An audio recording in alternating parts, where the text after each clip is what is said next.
అదే విధంగా మిత్రులారా, ఇవాళ కుర్మ యాదవ్ సోదరులు ఆనాడు కేసీఆర్ ఎవరికి సరైన ప్రాతినిధ్యం ఇవ్వకపోతే నేను ఆలోచన చేసి మా మహబూబ్నగర్ జిల్లా నుంచి కుర్మ యాదవ్ సోదరులు ఎక్కువ మంది ఉన్నారు, వాళ్ళ ప్రాతినిధ్యం ఉండాలని నడిగడ్డ గద్వాలు కోటలు సరిత తిరుపతయ్యను ఒక కుర్మ యాదవ్ బిడ్డను నేను ఎమ్మెల్యేగా టికెట్ ఇచ్చి గెలిపించడానికి ప్రయత్నం చేస్తే గద్వాల కోటలో కుట్ర చేసి కుతంత్రాలు అన్నీ టిఆర్ఎస్ బీజేపీ ఏకమైపోయింది.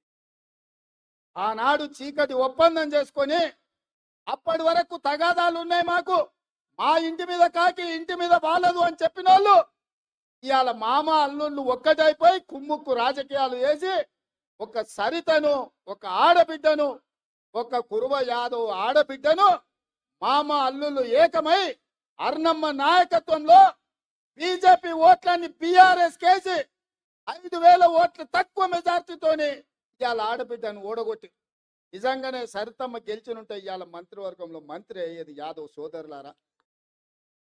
కేసీఆర్ మంత్రివర్గంలో మహిళలకు స్థానం లేకుండే మన మంత్రివర్గంలో సీతక్క ఒక ఆదివాసి బిడ్డకు, కొండా సురేఖ ఒక బలహీన వర్గాల బిడ్డకు ఇచ్చినాం.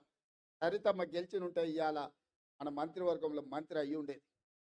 ఎన్నికలు వచ్చినప్పుడు పేదోళ్ళని గెలవాల్సినప్పుడు పేదలకు న్యాయం చేయాలని కాంగ్రెస్ అనుకున్నప్పుడు బంగ్లా రాజకీయాలు, కుమ్ముక్కు రాజకీయాలు, అర్నమ్మ దివాళాకోరు రాజకీయాలు ఎట్లుంటాయో ఇవాళ కుర్మ యాదవ్ సోదరులారా మీరు ఆలోచించండి.